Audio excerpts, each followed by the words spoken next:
All right, welcome everybody, committee members, and there are a number of people on the Zoom call as well. So welcome to everybody. I'll call the City Building Committee to order.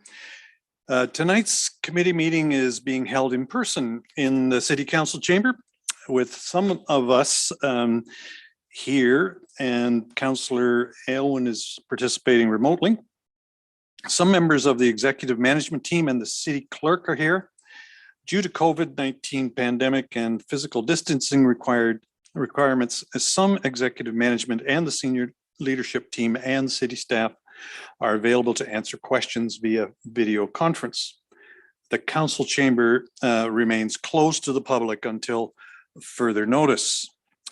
Our first item on the agenda is a presentation. We have two tonight. The first one has to do with the Heritage Park Master Plan, and Wendy Levenmark is going to make that presentation. So, Wendy, you have the floor.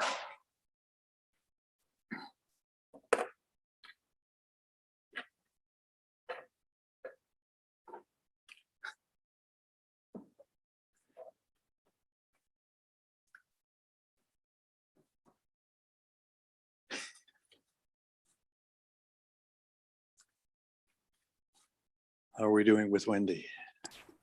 Sorry about that. I think I've just achieved the demuting.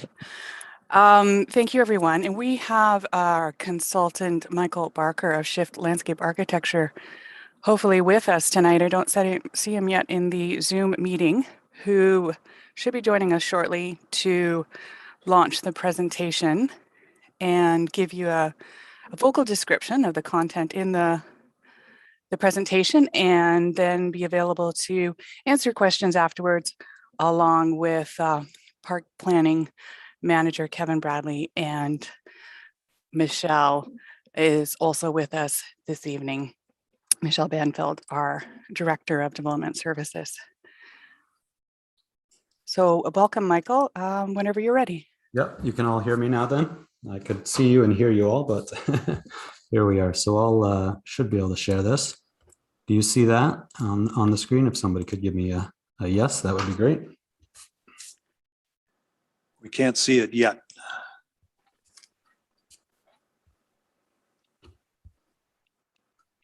Okay, let me go here.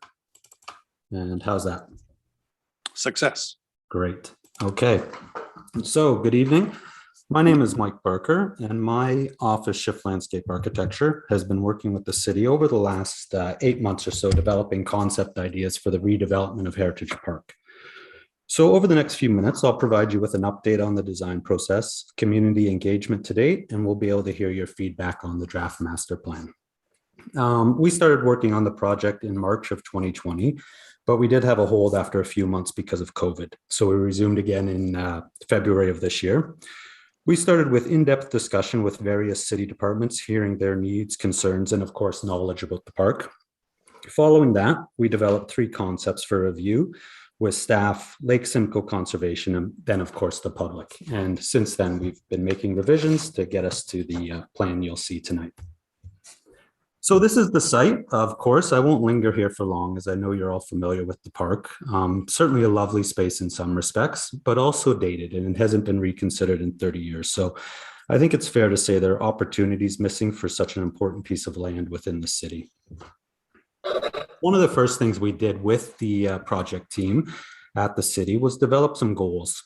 We want to design for ages 8 to 80. We want to consider social inclusion, consider how the project can assist with climate change adaptation, create a contextually appropriate public space in what is and will continue to be a densifying urban environment, provide a public space that is culturally significant and of its time, make more significant connections to Kempenfelt Bay, design for use in all 4 seasons, and make necessary infrastructure upgrades during construction. So we know that there are some infrastructure or some dated infrastructure that we want to make sure is taken care of as part of this project. So in May, we showed 3 concepts to the public. You see them here: refresh, rehab, and rethink.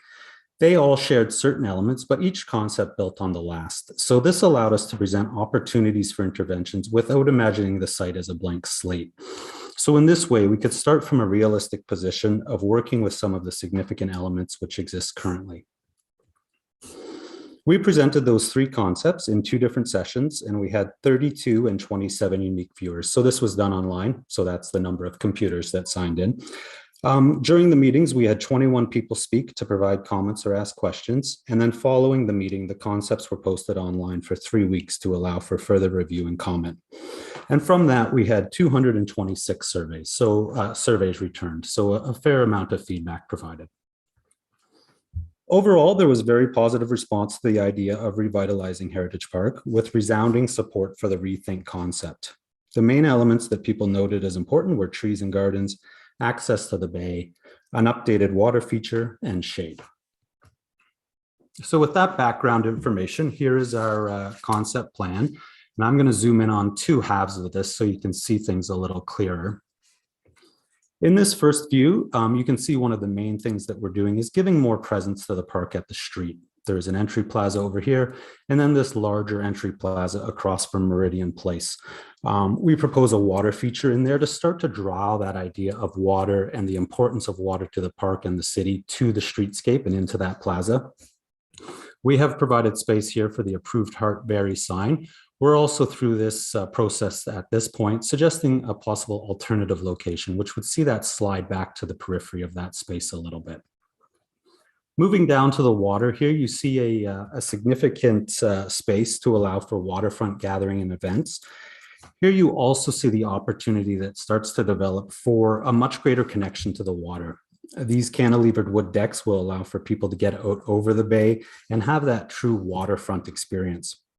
You can see this slope path as well to the right of this viewing deck here in between these 2 central ones.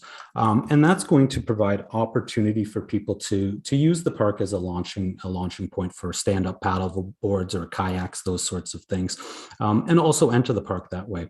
So we can imagine people coming to the site on their stand-up paddleboard. And lastly, in this space is a shade pavilion. And this will provide a significant architectural feature in the park. And of course, it provides a 4-season function. This will give us some shelter in the, or some shade in the summer and some shelter in the winter months. Moving over to this side, the main thing for us to focus on is that water feature plaza. This project will bring the feature up to date from a service and safety point of view, but it also provides the opportunity to develop a much more significant feature that provides both recreational opportunity while creating a beautiful and dramatic space that, for us conceptually, recalls the natural environment and geologic context of Barrie in the area. And in this way, we can use the recreational element to also create an important cultural space. So here are a few sketches to look at. This first one is a view looking back to the northeast from the pavilion structure. You see the introduction of public art, varied types of seating, and more robust planting here in the background, which can have ecological and aesthetic benefits this way.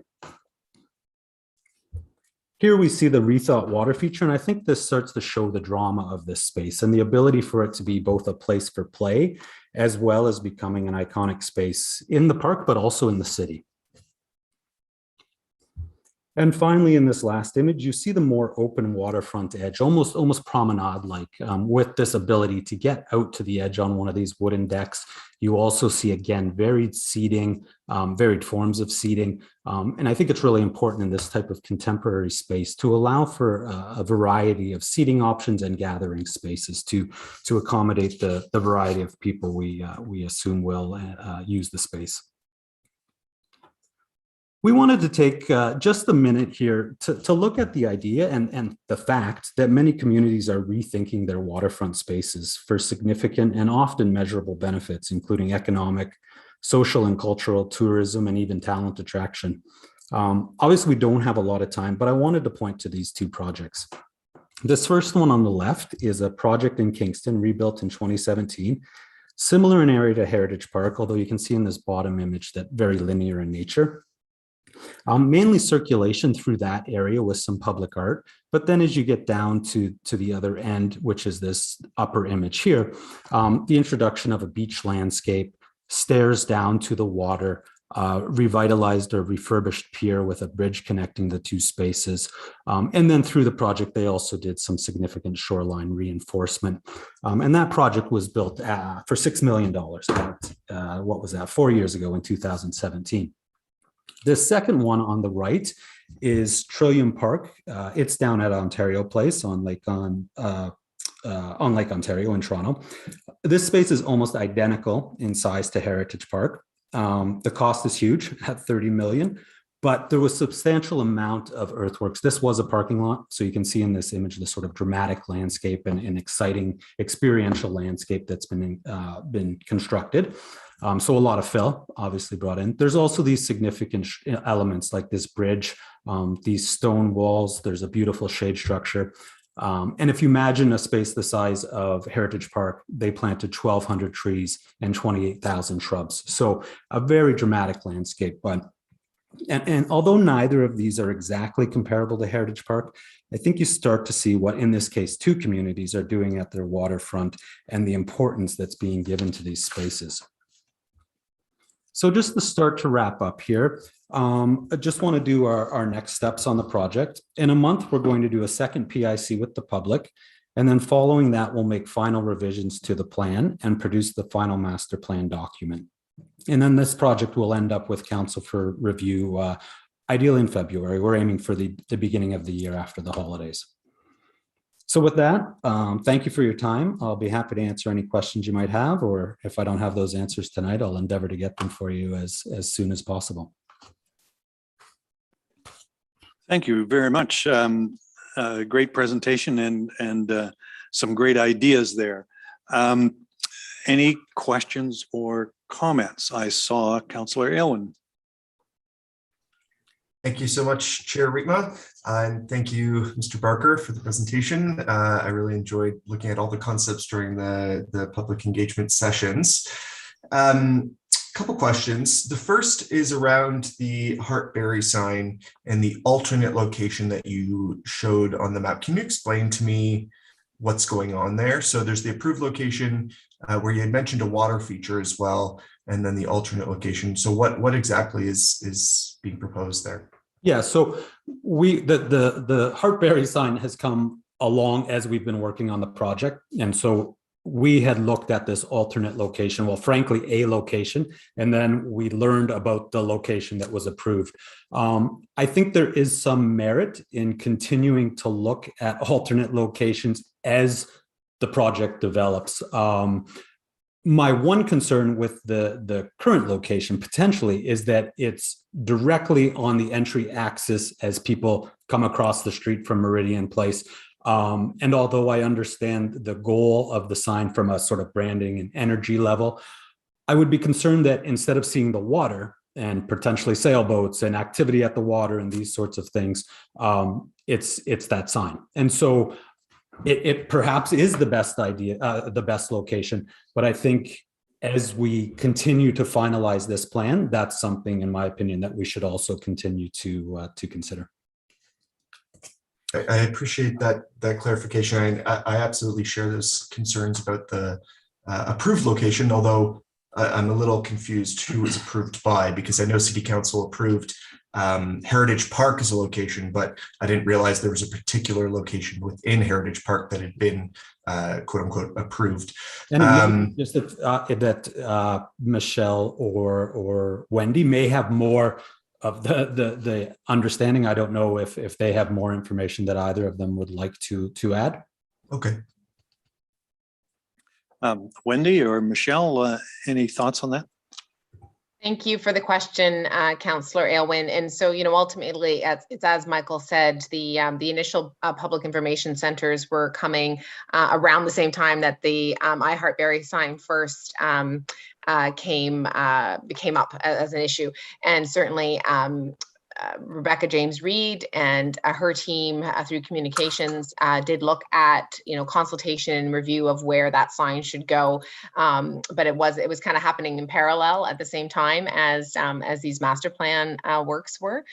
So that's really why we've just kind of flagged it, in the sense that, certainly from a staff perspective, that area is the general area that initial staff report, as I said, which really happened around the same time as the PICs suggested. But again, through kind of the master plan work, we just really wanted to flag for everybody that, potentially a different location in the ultimate redesign of Heritage Park might be something that council wants to think about.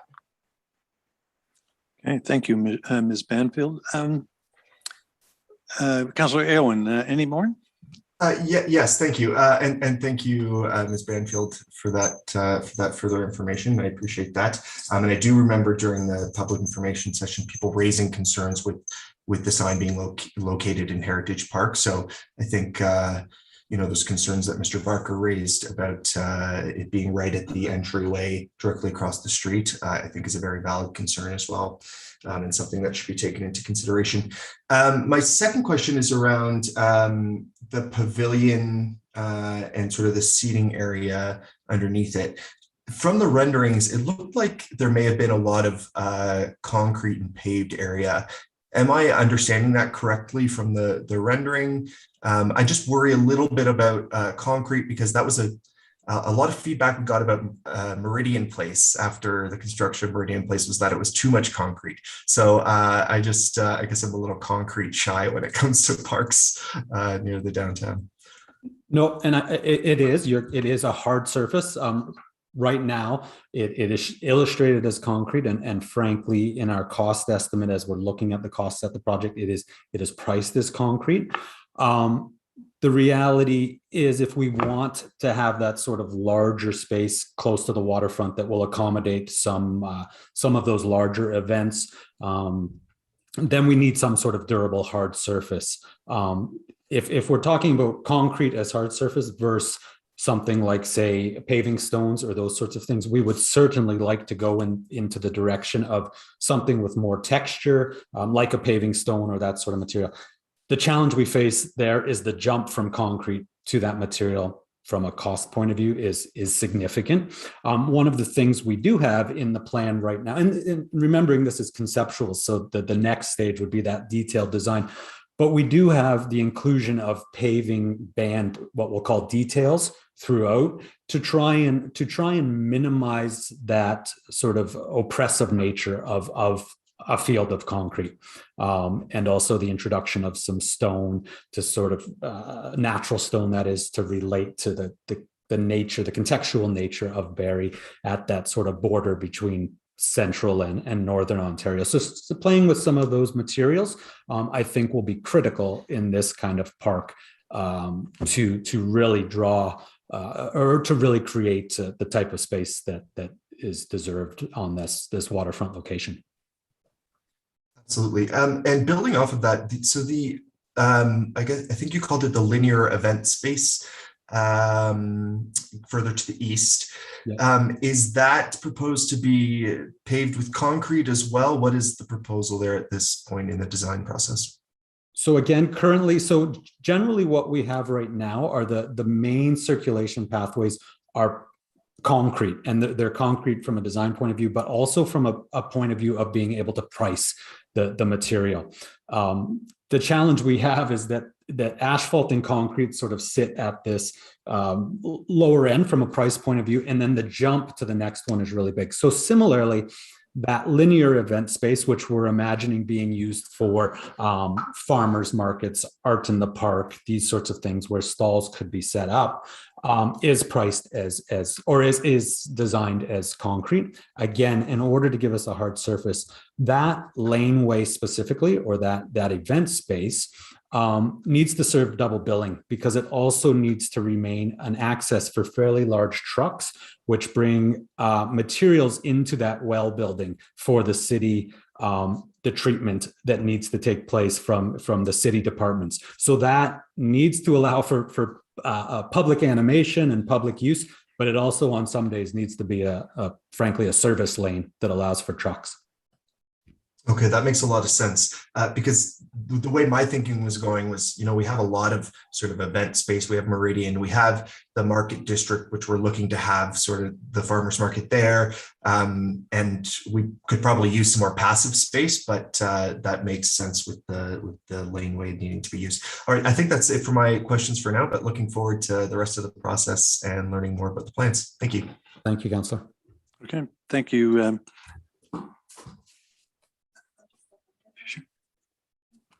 Members of council who are participating in the Zoom call that do not have their camera on should put their camera on in accordance with the procedural bylaw. Thank you. All right, thanks. Yes, I was going to go next. So Mayor Lehman. Thanks. And I'll send a few questions by follow-up, but one sort of central one that relates to the concept plan. We only have 2 splash pads in the city of Barrie. This one has been problematic from a sort of technology and operational point of view, and it's definitely out of date. Is this the water feature plaza? I mean, I noticed in the renderings sort of happy kids, but it strikes me this is becoming less of a splash pad with this design. Can you say a bit more about the intended use of that? And then the second piece, which is right beside it, is the watercraft storage and personal watercraft launch. I assume that's non-motorized, because personal watercraft is what you usually call a jet ski, and I can't imagine that's what this is. But where are we storing what kind of watercraft? Is that canoes and kayaks? Is that the Barrie Canoe and Kayak Club moving over from South Shore Center? So just those 2 pieces. Can you say a bit more about the water feature and the watercraft? Yeah, sure. I'll answer the watercraft first. That is, personal watercraft is definitely not something motorized. That is simply, I guess we could call it stand-up paddleboard, kayak, and canoe. And that storage is just somebody comes along on their paddleboard and wants to move into town and have an ice cream. So they're going to put their paddleboard there. It's a temporary storage. It's a rack and not an actual, like, say, a building or an internal closed sort of space. On the water feature, the water feature intent is to allow for kids to play, kids to run through, kids to splash. There could be spray elements. So a perfect example that I could use is I'm in Guelph, and in front of our city hall, we have a very large, well, relatively large water feature that is a pool of water about 9-12 inches deep in the summer months, with some large sculptural like elements that spray water in the summer. And then in the winter months, that, like you have in front of City Hall, becomes a skating rink. And that is used, it's probably one of the busiest splash pads in the city. So it's a different sort of experience than say that what you might see in a neighborhood park. But I think the benefit in this type of space for that kind of element is it just gives a whole lot more possibility for the space. It can be turned off, and you could have a small concert in that area down, and if we imagine some of those details evolving, you have this really interesting backdrop for a small concert that's right down beside the water. I think one of the challenges now, perhaps, with that space is it's very much just a splash pad element, and it's in a really ideal location for some other things to be able to take place. So I think if we can think about ways that some of these spaces can be used to multiple benefits, then the park just has so much more value to everybody. And I have a 6-year-old or almost 6-year-old, and he enjoys that splash pad running around as much as he enjoys the other, I don't know what we'd call them, more animated ones or more equipment heavy ones, I suppose. So yeah, that would be, that's how I think I would view that space. Okay, so my only comment I'd make at this point, thank you very much for the master plan. I think it is a great refresh. I like the treatment to the water's edge as an opportunity for a lot of people to view the water. I mean, today with the sort of riprap and block, rocks that have been used to create the park, people sit on those rocks. Some people fish. There's people use the water's edge, but it's not really designed for that. And it's a little dangerous and difficult to do that. So I like that this creates a bunch of opportunities to do that more safely and attractively, I suppose. I think the water feature is important as a focal point for kids.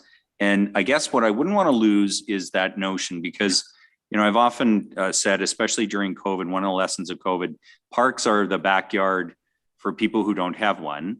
And this is right in the middle of our downtown, where a lot of people will be urban living and want to take their kids. So just like your 6-year-old at Guelph City Hall, I think, there are kids living in walking distance of this splash pad that will want to continue to be able to enjoy the fun piece that is the splash pad. And I know a lot of families that use this park come down to the pond, look at the ducks, look at the geese, run around on the lawn.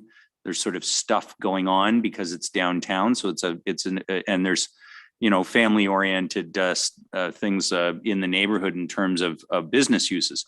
So maintaining that is I think important. But I really do thank you for this. Thanks for the consultation. I think this is a good modernization and rehab of our water's edge. Thanks. Okay. Councillor Congo. Thank you, Chair Rietma. And thank you, Mr. Barker, for that presentation. I do have a couple of questions. The first one is about the washroom. And I guess as I think about the number of presentations and conversations we've had about the official plan and forecasting for growth, and the priority of the washroom in the report from the feedback to date, I wasn't sure if it was really just I guess in the costing, expanding the washroom from a number of washrooms that we can be providing in that space, a number of units, or is it really more of an accessibility retrofit and improving the current space just around it? Not increasing more stalls, but was wondering about how the washroom is being considered around growth. Yeah, so the main focus at this point in the master plan around the washroom is to bring those up to AODA standards. We also heard some feedback in our engagement sessions about, and even with some of the stakeholders, like the gentleman that manages the marina, and some issues around the washrooms, that they need some improvement. So that really is the number, which is a bit of a in there as a holding place at this point. There hasn't been a lot of study about the requirements, but we've done a few of these recently in other projects. A lot of parks are sort of at the same age, it seems, and so that's a significant amount of money we have in there to allow for some of those improvements around accessibility. It's less likely that it's about improving the number of stalls, as rather modernizing them from an accessibility point of view, even things around door openers and those sorts of things to allow for easier use and easier accessibility. Okay, thank you. My other questions relate to some reflections through our conversations at our Sustainability and Active Transportation Committee that relate to Barrie working towards becoming a bike-friendly city. I know Nature Canada right now is looking for cities to step up to be a bird-friendly city. There's some interesting conversations happening. So I really do love the concept around rethinking the space and the naturalized areas. Specific to some of the design options, I was wondering how the flow of this space actually will merge into or be considered with the precinct.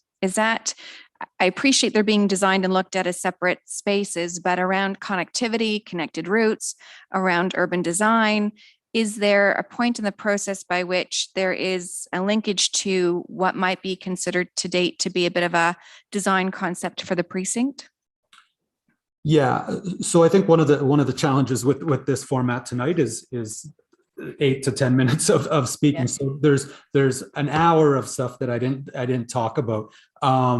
But where that stuff will be picked up is what we're doing after our public engagement is doing this plan and the costing and those sorts of things. But then we're developing a master plan document. And that's going to pull all of these things together and sort of talk about the park as it resides within the city, talk about those connections. Of course, the waterfront trail, but it'll also reference some of the development that we know is coming in the area, speculate on some of the growth that is going to happen, and those sorts of things. So the document that you will see in, I guess that's 3 or 4 or 5 months, will be where all those things start to pull together.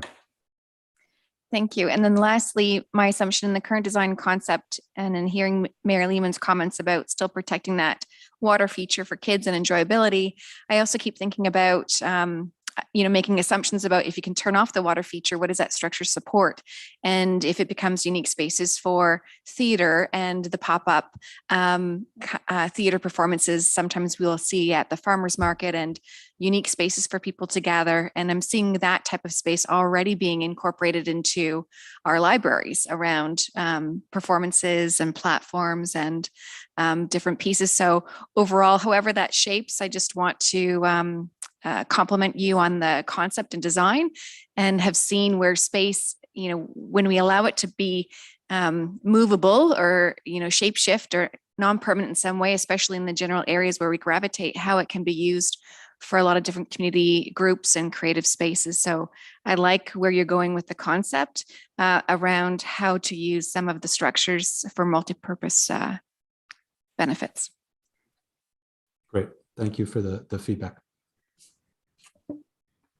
Okay, thank you. I might also just remind everybody that there is a memo at the end of our agenda, and we might as well deal with that. That's that memo from Ms. Lovenmark, who has kindly put a lot of work into that one. So if there's questions or comments on that memo, let's do them now, and then we'll do them together. Deputy Mayor Ward. Thank you, Chair. Just a couple of questions of clarification here. One is the entry plaza water feature. I wasn't clear on what that was, what the water feature for the entry plaza was. So we envision that to be something not large, but something significant, sort of from a design sculptural. We envision it at this point as something out of stone, perhaps more than flowing water. It could be misting water, or almost like a fog element with water around its base. So conceptual at this point, but the goal, the hope, is to really pull that idea of water and the animation to the street, and to have a bit of a hint at what's to come. I mean, people know obviously that the bay is there, but we have the bay, and then we have the pond, we have the water feature in the corner. So water is really such a significant part of the park that we wanted to bring something up to the street and try and create a bit of animation within that space, to try and soften to some degree Meridian Place, the street, and then this other entry plaza. Okay, thank you. And the other one, on the map, it shows granite armoring along the shore. I wasn't sure what granite armoring is. So yeah, currently there's the large pieces of stone. We'd refer to them as armoring the edge, I suppose. And part of the project that won't be all that splashy, but there needs to be some restoration of that edge. We have a marine engineer on the team, and so they've done a bit of a study at that edge, and this will be stuff that's included in our document as well.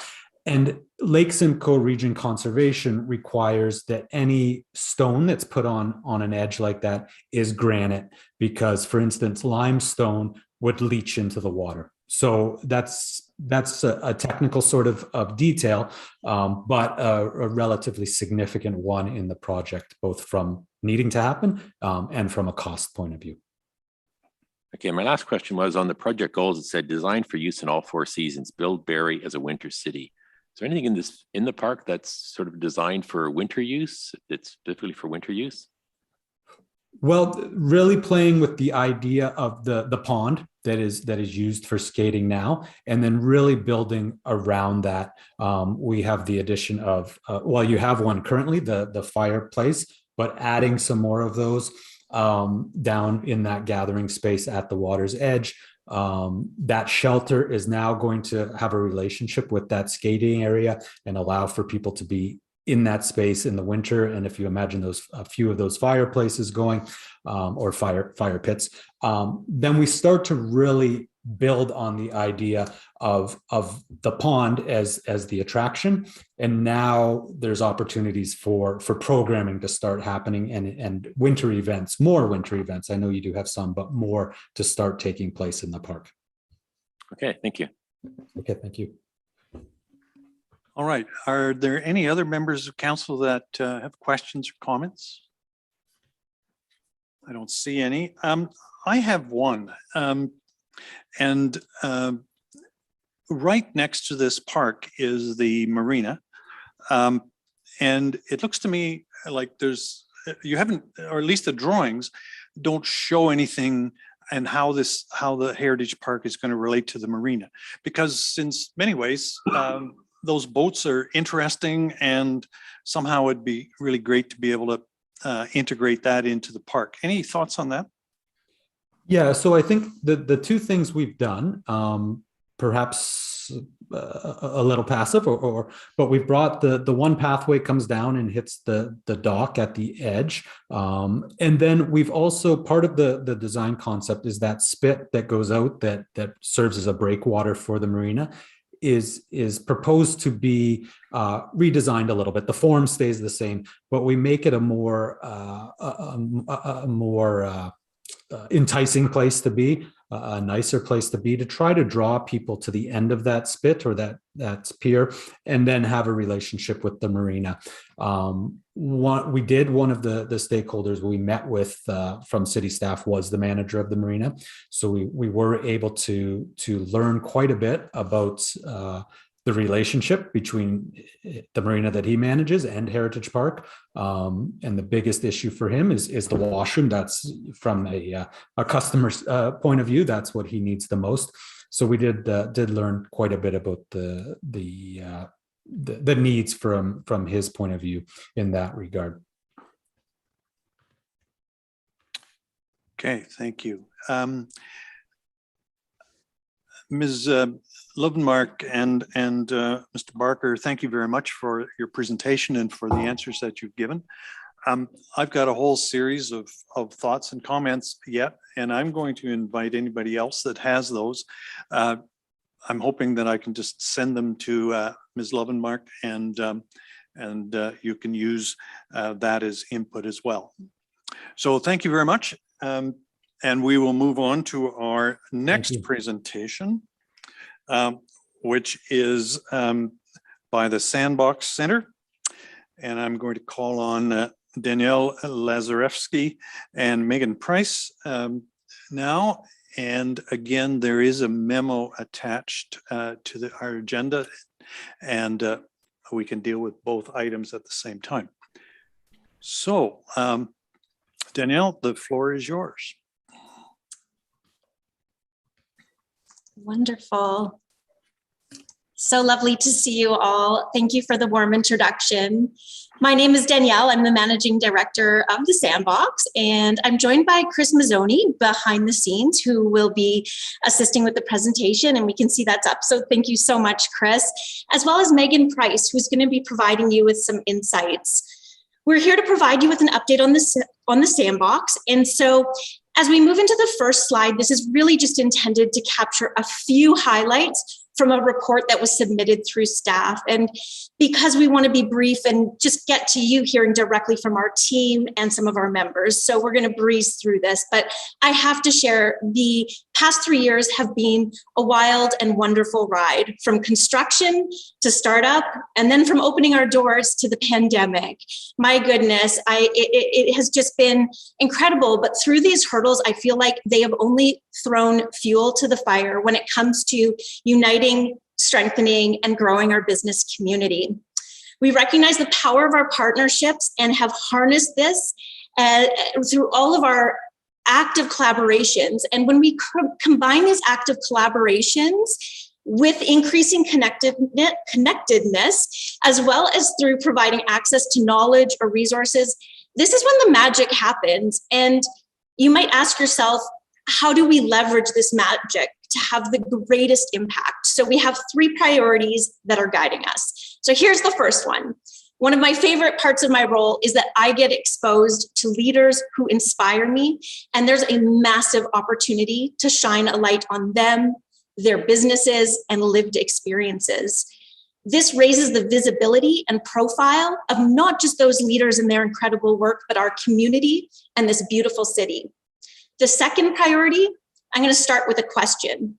If we are going to increase the survival rate of companies and help propel companies' growth, what would need to be true?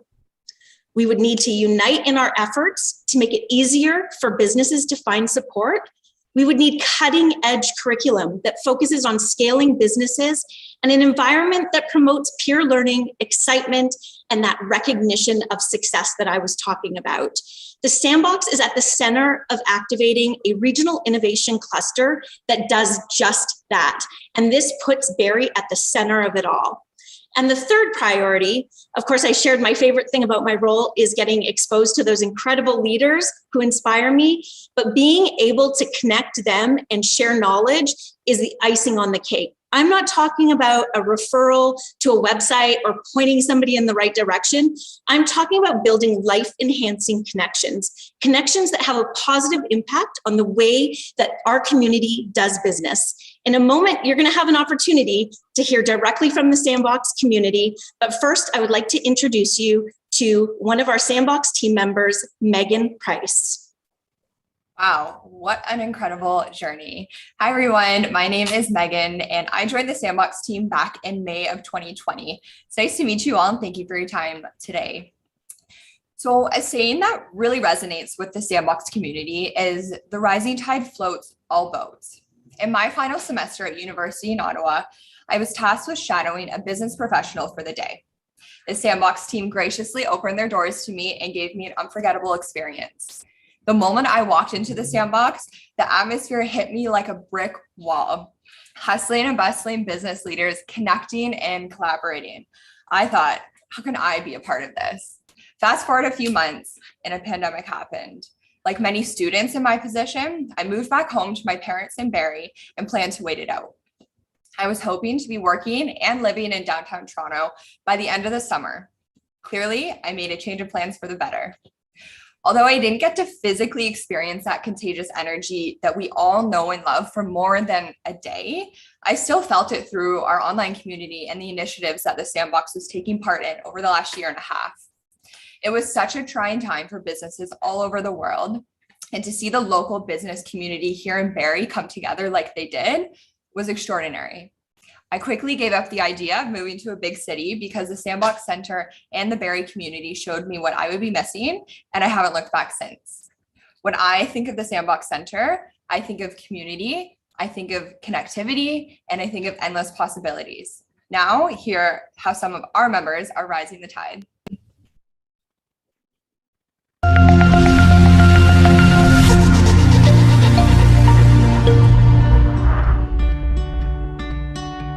The Sandbox was designed to do one thing: help our businesses succeed.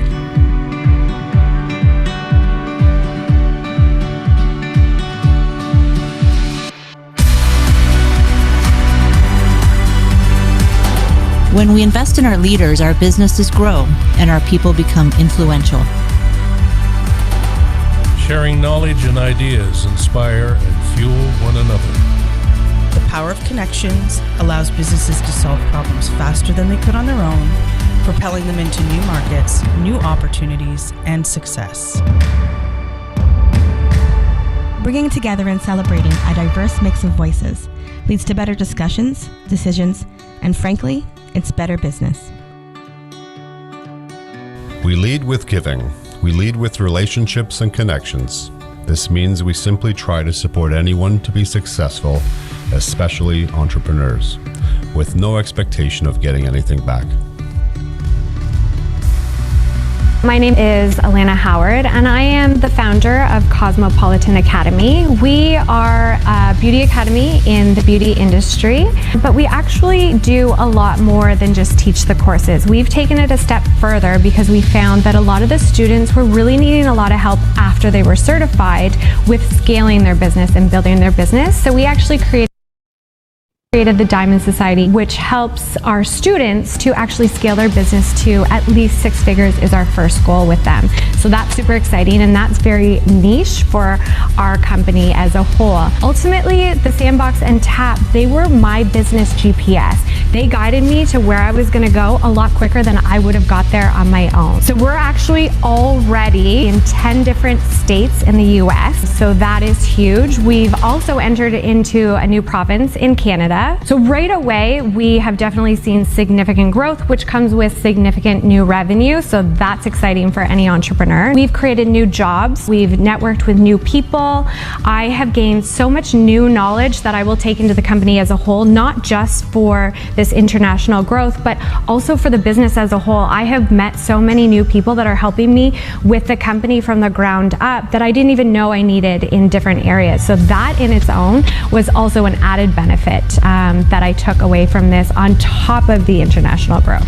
I'm Marcia Woods, and I'm the CEO and co-founder of FreshSpoke. FreshSpoke is a distribution as a service platform for local food. So we make it really easy for wholesale buyers and home buyers to source local foods made here in Ontario. We handle the order, the payment, and the delivery all through our web and mobile app. But the real key to what it is that we do is actually our delivery service. What we do is actually use excess capacity in commercial delivery to fulfill our orders. So instead of putting more trucks on the road, we actually reduce that carbon by sharing that ride amongst a number of small suppliers. We make it way more convenient for buyers and a lot easier for suppliers to reach that market and grow their business. There is so much complexity to starting any business. There's so many moving pieces, and it's really difficult to manage all of those on your own and in your own little vacuum. So when you have a place like the Sandbox, where you're able to collide with like-minded entrepreneurs, to be able to get the kind of supports you need, both informally as well as formally through training sessions, mentor sessions, and just events, it means a massive opportunity for a business like mine to be able to accelerate our growth. If I was sitting at home trying to do this on my own, I would absolutely not be accelerating and growing at the pace that I would have now. So the Sandbox provides us with that opportunity. When you're in a community that is meshed together like ours, we all move forward as a group. When you've got a number of different businesses that are all working together and we're all working to the end goal, which is to be successful individually, if we lean on each other, we get there way, way faster. To me, the Sandbox is a connector. They're very much aligned with our business and how they connect to the community, about connecting people and ideas from small startup businesses right through to fully established big brands. They truly connect. What I love about being a member of the Sandbox is that I have an opportunity to engage and network with community leaders and business owners. This gives us an opportunity to work together as a community to truly change things for the better. My favorite part of being a Sandbox member has been the ability to meet amazing people in a what I thought was a really small business community, and be able to collaborate. There's been lots of co-opetition opportunities, and I feel like we as an organization have grown just by being members of the Sandbox. My favorite part about being a Sandbox member here. So my favorite part about being a Sandbox member, the Sandbox is a great place to connect, develop, and innovate. The Sandbox is the place to get together with local business leaders. My favorite part about the Sandbox Center is having that genuine connection with local businesses. The Sandbox is a place of just bringing people together. We will forever be grateful for the Sandbox. I think there's such a shared feeling of knowing that we're better together, we can have more impact together.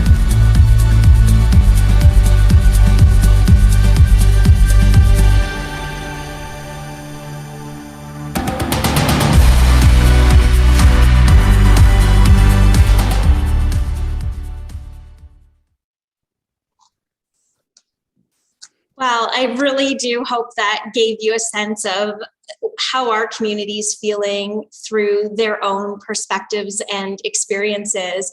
As shared earlier, this has been a wonderful and wild ride. We've built some incredible foundation, but we remain very optimistic about the milestones to come. This has been a wonderful public-private collaboration, and I humbly thank you for your support, involvement, and contributions. Thank you so much. Well, and thank you so much for a very interesting presentation. Any questions from members of the committee? Or from any members of council? Councillor McCann. Can you hear me? Yes, no problem. Okay, great. Quick question for you. I know that you're one of very few companies in Barrie that have actually become a B Corporation. I've a little fascinated about the B Corporation and what advantages that's attracted to you, and are you getting many other companies requesting to become B Corporations? Thank you for bringing that up. It is such an interesting point of distinction when we look at companies existing not just for profit, but for also doing good and being measured for the social impact that they are having. And that's what B Corporation does. Unfortunately, the Sandbox doesn't technically qualify for B Corp because we're a not-for-profit. So we play in this, what we call, as well as they call, B Corp-ish. So we definitely want to measure our social impact, and we follow a lot of the protocols of the certification itself, but don't technically get awarded or recognize that certification.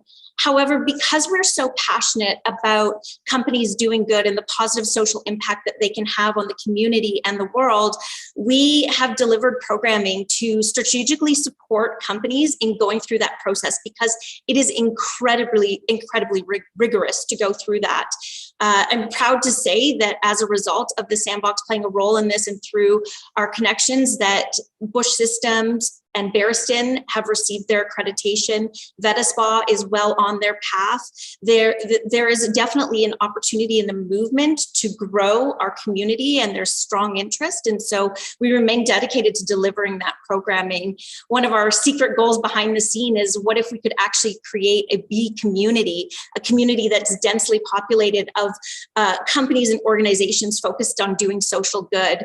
BC has been very successful in building this community, as has Guelph, and we recognize it's an opportunity to really put our region on the map, just not on a national stage, but on an international stage. So if you ever want to geek out and learn more about B Corp, I would sit down with you all day long and talk about it.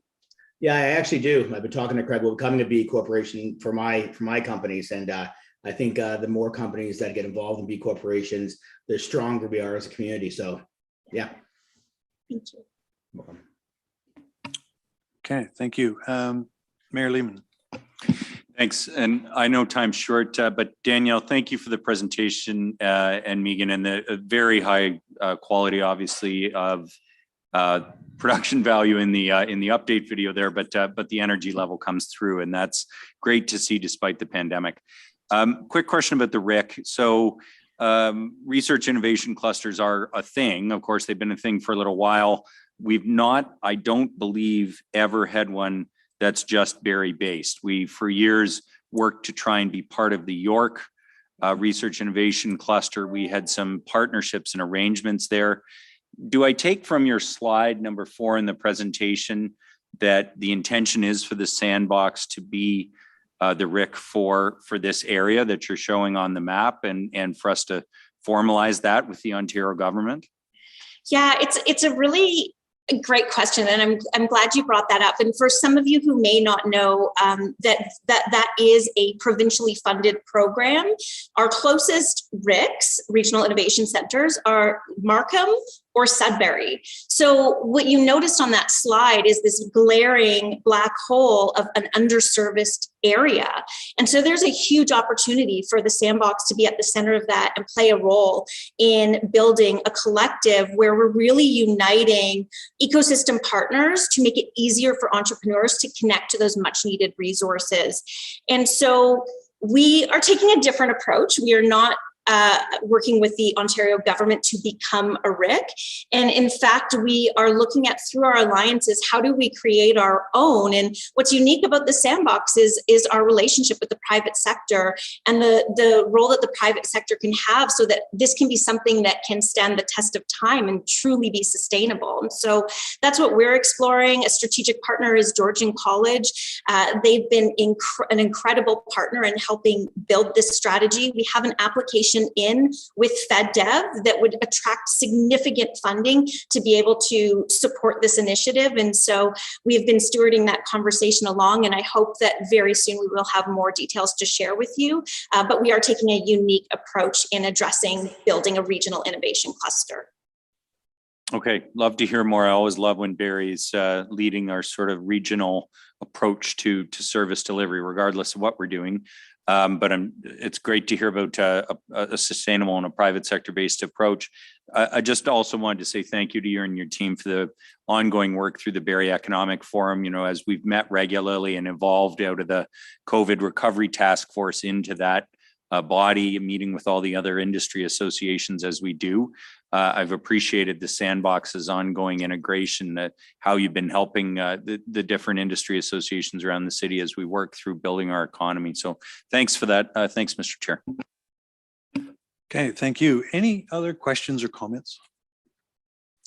All right. Well, thank you very much for that presentation. Very exciting work you're doing, and we appreciate that very much. All right. We have 4 advisory committee reports that need to be received. The reports are the report of the Communities in Bloom Committee, September 16, Active Transportation and Sustainability Committee of October 5th, report of Heritage Barrie, October 6th, and report of the Arts Advisory Committee, October the 19th. Can I have somebody put those? I'll move the advisory committee reports, Mr. Chair. Thank you. That's for receipt. All in favor of that? Thank you. It carries. 2 recommendations from the Active Transportation Committee. The first one is dealing with cycling and pedestrian safety on Huronia Road. I won't read the whole motion, but they're looking at can we do some better work there. Any discussion on that one? Can I have somebody put it on the floor, please? Thank you, Councillor Kungl. Any questions, comments? All right, all those in favor? Thank you, that carries. The second recommendation from the Active Transportation Committee is that the Staff and Development Service Department investigate the feasibility of creating an active transportation planner position to assist with the city's active transportation initiatives and report back to the Active Transportation and Sustainability Advisory Committee. Can I have somebody put that on the floor for discussion? Thank you, Mayor Lehman. Any discussion, questions, comments? All right. All those. Oh, sorry. Yeah, I guess my quick question would be to Ms. Banfield if she's on the call. She is, I think. Okay. Ms. Banfield, is this a position that's been considered by the team, or is that a question for Bala? Maybe a question for Bala. Active transportation, transportation planning is under development services, so it would be under planning and development services. So it is a new position that is being considered or has asked to be looked at by by this steering committee because of all the great endeavors that they would like us to tackle, and resourcing transportation planning is a challenge. Okay, then I'm fine with that, Mr. Chair. Thanks. All right. Any questions from anyone else on this one? All right, then I'll, did I get a motion? Oh, you did. You're right. Thank you. All those in favor? That carries. Thank you very much. And move to adjourn. That adjourns us. Thank you. 1 minute. 1 minute to go. Well done. Thank you, committee.